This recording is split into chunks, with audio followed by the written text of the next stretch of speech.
हरे कृष्णा। आज ये बात बोलने के लिए जा रहा हूँ। भागवत में वर्णन है चित्रकेतु महाराज की 1 करोड़ पत्नी थी। 1 करोड़ पत्नी थे। 1 2 नहीं, 8 10 नहीं, 1000 नहीं, लाखों नहीं, 1 करोड़। ये सुनने भी आश्चर्य लगता है, कैसा ये 1 करोड़ पत्नी है कि राजा के पास कैसा था, उम्र कितना था होगा, वो कब कब शादी कर आए ऐसे सब।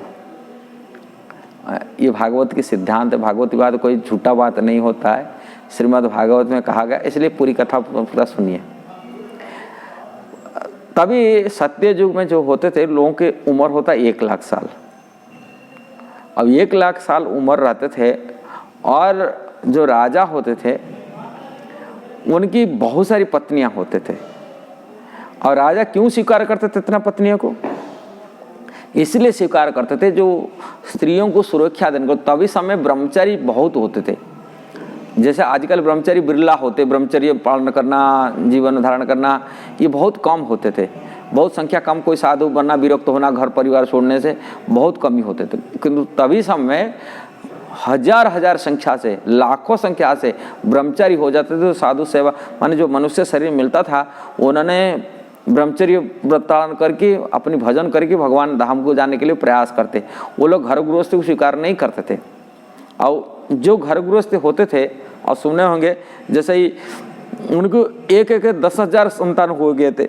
उनको देखिए 10,000 दक्ष महाराज की 10,000 संतान हुए थे। नारद जी के प्रेरणा में 10,000 तक उनके भक्त बन गए। फिर बाद में 1,000 पुत्र हुए। 1,000 पुत्र भी सब ब्रह्मचारी बन गए। देखिए एक राजा के 10,000 के जो ब्रह्मचारी बन जाते थे। और वो जो कन्याएं होते थे, कन्या को पालन पोषण कौन करेगा, उनको सुरक्षा कौन देगा? इसलिए सुरक्षा जो होते थे वो राजा ही करते थे। राजा ने नहीं, इंद्रिय तृप्ति के लिए, भोग के लिए वो संतान उत्पत्ति करते थे, वो ऐसा ही करते थे। इंद्रिय तृप्ति के लिए उन्होंने स्त्रियों को ग्रहण नहीं करते थे, उनको सुरक्षा देने के लिए, स्त्रियों को रक्षा करने के लिए, बेचारा कन्या को रक्षा करने के लिए। जो राजकन्या जो विवाह होता था एक राजा के साथ में, उनके सैकड़ों कन्या उनके साथ आते थे, उनके राजा की पत्नी ही माना जाता था। ऐसे पत्नी रूप में उनको पालन पोषण करने के लिए ये करते थे कि इंद्रिय तृप्ति के लिए, भोग के लिए नहीं है। और उन्होंने 1 लाख 1 करोड़ की पत्नी थी, किंतु बच्चे भी नहीं होते थे, कोई बच्चे भी नहीं हुए। कारण बच्चे जो पैदा होता था तभी समय ऐसे नहीं जो संभोग से पैदा होते थे। वो बच्चे जब तभी पैदा होते थे अपनी तपस्या, अपनी भजन की फल के कारण से। वो गर्भधारण जो राजा जो सोचते थे, जो पुरुष सोचता है मेरा पत्नी में गर्भधारण हो, मन की विचार को उन्होंने जब ये करते थे तभी उनकी गर्भधारण हो जाता था।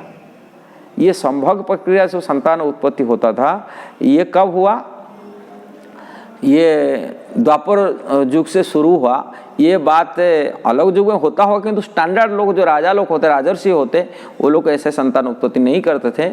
और ये बात को वर्णन है महाभारत में, भीष्म पितामह बोल रहा है संभोग से संतान। इसलिए चित्रकूट महाराज संतान उत्पत्ति करने के लिए नारद मुनि की आश्रय लिए थे। नारद मुनि के जो मित्र थे, अंगिरा मुनि की कृपा से, अंगिरा मुनि एक फल दिए थे, वो फल खिलाकर एक राजा को दिए, रानी को दिए, रानी खाई, उनकी गर्भधारण हो गया।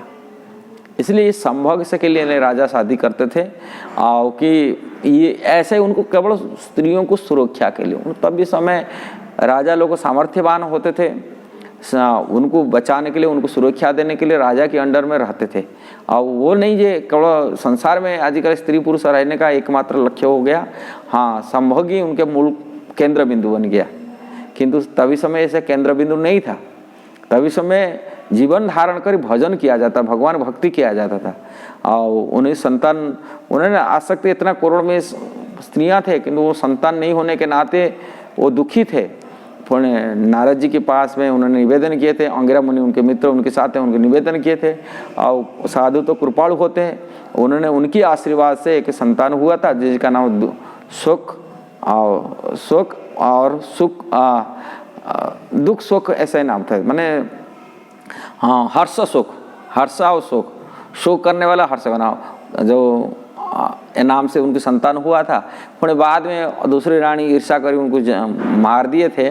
भगवान राजा की स्वाभाविक प्रेम बढ़ गया था, जिसे रानी की संतान हुआ था उन्होंने हर्ष शोक नाम से जिसके बड़ा संतान हुआ था उसके लोगों को मार दिए थे, पॉइजन पिला दिए थे, माने विष पिला दिए थे।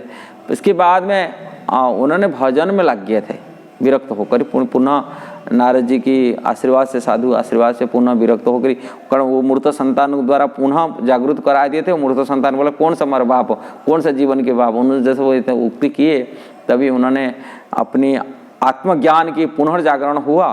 उन्होंने तुरंत भगवान के संकर्षण भजन करके उन्हें भक्ति करके भगवान धाम को, भगवान के पार्षद बन गए थे।